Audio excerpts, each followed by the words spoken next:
Umat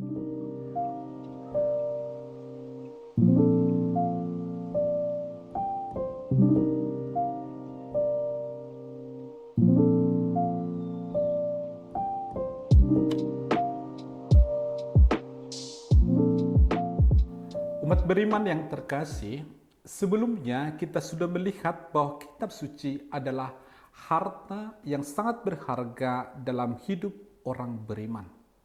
Nah, sekarang bagaimana kita sebagai orang Katolik harus memperlakukan kitab suci? Untuk itu, mari sejenak kita melihat berbagai dokumen gereja yang dikeluarkan oleh Bapak Paus. Pertama, ensiklik Providentissimus Deus dari Paus Leo ke-13 tahun 1893. Paus mengatakan bahwa kitab-kitab suci adalah suci dan kanonik karena ditulis di bawah ilham Roh Kudus. Allah adalah penulis kitab-kitab suci. Orang tertabis mesti memperlihatkan ketekunan yang besar dalam membaca, merenungkan, dan menjelaskan kitab suci. Agar harta surgawi dari kitab suci tidak diabaikan, Paus menekankan dua hal. Pertama, agar pendarasan mazmur dalam ibadat harian dilakukan dengan tekun. Yang kedua, agar di gereja-gereja katedral dan di biara-biara, kitab suci diuraikan dan ditafsirkan oleh orang-orang yang cakap, serta setidaknya pada hari Minggu dan hari raya diberi makan sabda yang menyelamatkan. Kedua, Paus Benediktus ke-15 mengeluarkan ensiklik Spiritus Paracletus 15 September 1920. Paus kembali menekankan pentingnya kitab suci agar seluruh gereja kembali menghormati kitab suci. Untuk menguatkan maksudnya, Paus mengutip perkataan Santo Hieronymus yang mengatakan, kita harus membaca kitab suci dengan tekun. Kita harus merenungkan hukum Allah siang dan malam, sehingga seperti ahli penukar uang, kita dapat mendeteksi uang palsu dari uang asli. Dokumen ketiga dari Paus Pius ke-12, yaitu ensiklik Divino Afflante Spiritu, tanggal 30 September 1943.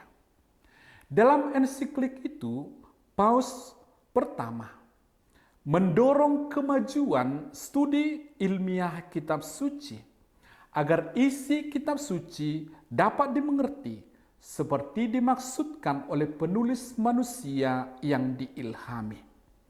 Yang kedua, meminta para imam untuk menghadirkan keselamatan abadi bagi umat beriman setelah mereka sendiri dengan rajin mempelajari teks-teks suci dan menjadikannya milik mereka dengan doa dan meditasi. Dan ketiga, para uskup juga diminta untuk berusaha menggairahkan dan memupuk dalam diri umat Katolik pengetahuan dan cinta yang besar kepada kitab suci. Mengupayakan dengan segala cara agar dalam keluarga Kristiani, tulisan-tulisan suci dibaca setiap hari dengan kesalehan dan kesetiaan. Dan keempat, dokumen Konsili Vatikan II Dei Verbum dari Paus Paulus ke-6, 18 November 1965. Paus mengatakan bahwa kitab suci memuat sabda Allah. Sabda Allah itu bagi gereja adalah tumpuan serta kekuatan. Sedangkan bagi umat, yakni putra-putri gereja, kitab suci merupakan kekuatan iman, santapan jiwa, sumber jernih, dan kekal hidup iman. Para saudara, gereja sangat menghormati kitab suci. Dipandang sebagai norma yang tertinggi. Semua pewartaan dalam gereja harus dipupuk dan diatur oleh kitab suci. Kitab suci disebut juga sebagai jiwa teologi suci. Pelayanan pewartaan yang membuat pelayanan pastoral, katekese, dan semua pelajaran Kristiani mendapat bahan yang sehat dan berkembang dengan kitab suci. Paus Fransiskus pernah mengatakan, "Saya ingin sekali agar semua orang Kristiani dapat memahami nilai lebih dari mengenal Yesus Kristus melalui pembacaan yang tekun akan sabda Tuhan.